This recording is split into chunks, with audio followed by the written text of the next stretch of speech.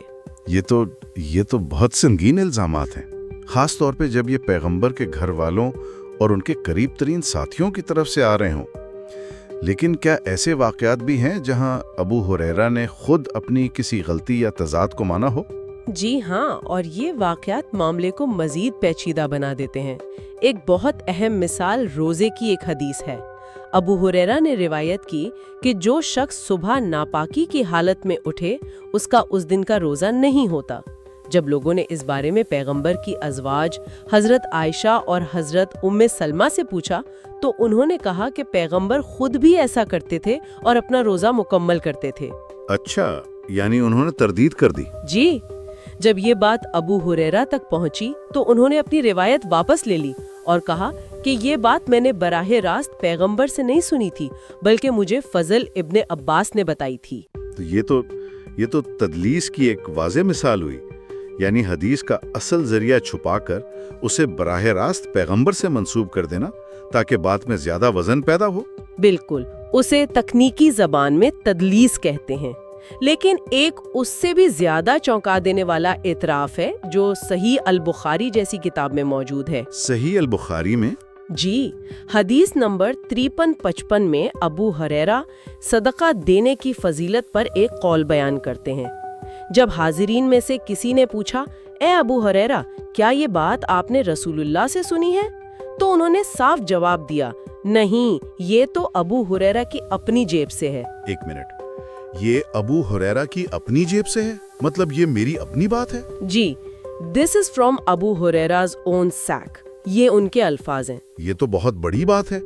مطلب سب سے مستند کتاب میں راوی خود کہہ رہا ہے کہ یہ بات پیغمبر کی نہیں، میری اپنی ہے۔ اس سے تو ان کی پوری دیانتداری پر سوال اٹھ جاتا ہے۔ یہ ایک بہت بڑا سوالیہ نشان ہے۔ اس کا مطلب ہے کہ وہ بعض اوقات اپنی بات کو پیغمبر کے قول کے انداز میں بیان کر دیتے تھے، اور اگر کوئی پوچھ لیتا تو بتا دیتے، ورنہ وہ حدیث کے طور پر ہی چلتی رہتی۔ اچھا۔ ایک اور واقعہ متعدی بیماری کی حدیث کا ہے۔ پہلے انہوں نے روایت کیا کہ پیغمبر نے فرمایا کوئی بیماری متعدی نہیں ہوتی، لیکن بعد میں جب طاعون جیسی وبائیں پھیلیں تو انہوں نے ایک دوسری حدیث بیان کی کہ جزامی شخص سے ایسے بھاگو جیسے شیر سے بھاگتے ہو۔ یہ دونوں باتیں تو ایک دوسرے کے بالکل ضد ہیں۔ بالکل، اور ذرائع بتاتے ہیں کہ بعد کے سالوں میں جب ان سے پہلی حدیث کے بارے میں پوچھا جاتا تو وہ اسے بیان کرنے سے انکار کر دیتے تھے، حالانکہ لوگوں کو یاد تھا کہ وہ یہ حدیث بیان کر چکے ہیں۔ ان تمام تضادات اور احترافات سے یہ سوال پیدا ہوتا ہے کہ آخر ان کی معلومات کا ذریعہ کیا تھا؟ کیا وہ سب کچھ براہ راست پیغمبر سے ہی سن رہے تھے یا کوئی اور بھی تھا؟ اور یہیں پر کعب الاحبار کا کردار سامنے آتا ہے۔ جی، کعب الاحبار اس کہانی کا ایک انتہائی اہم کردار ہیں۔ وہ یمن کے ایک بڑے یہودی عالم تھے جو حضرت عمر کے دور میں اسلام لائے۔ وہ پرانی مذہبی کتابوں، خاص طور پر اسرائیلی روایات جنہیں اسرائیلیات کہا جاتا ہے، ان کے ماہر تھے۔ اچھا، ابو ہریرہ اور کعب الاحبار میں بہت گہری دوستی تھی۔ دونوں یمنی تھے اور اکثر ایک ساتھ بیٹھ کر علمی گفتگو کرتے تھے۔ ابو ہریرہ ان سے پرانی امتوں کے قصے سنتے اور کعب ان سے حدیثیں سنتے۔ اور اس کا نتیجہ کیا نکلا؟ نتیجہ یہ نکلا کہ ابو ہریرہ کی بیان کردہ بہت سی روایات، خاص طور پر جو کائنات کی تخلیق، جنت دوزخ کی تفصیلات یا پچھلے انبیاء کے قصوں سے متعلق ہیں، ان میں اور یہودی روایات میں حیرت انگیز مماثلت پائی جاتی ہے۔ یعنی ایک جیسے قصے ہیں؟ جی، تو ناقدین کا کہنا ہے کہ ابو ہریرہ کعب سے سنتے تھے اور بعض اوقات اسے حدیث کے طور پر بیان کر دیتے تھے، جس سے یہ فرق کرنا مشکل ہو جاتا تھا کہ کون سی بات پیغمبر کی ہے اور کون سی اسرائیلی روایت ہے۔ تو یہ تو ہوئے علمی اثرات، لیکن ان کے سیاسی تعلقات بھی بہت اہم تھے، خاص طور پر اموی حکومت کے ساتھ۔ ان کا رشتہ کیسا تھا؟ حضرت عثمان کی شہادت کے بعد جو خانہ جنگی شروع ہوئی، اس میں ابو ہریرہ غیر جانبدار رہے، لیکن جب معاویہ کی حکومت قائم ہو گئی تو وہ اموی حکومت کے بہت قریب ہو گئے۔ انہیں گورنر بھی بنایا گیا، ان کے لیے وظیفہ بھی مقرر ہوا۔ اور ان کا وہ ایک مشہور قول ہے جو ان کے رویے کو واضح کرتا ہے،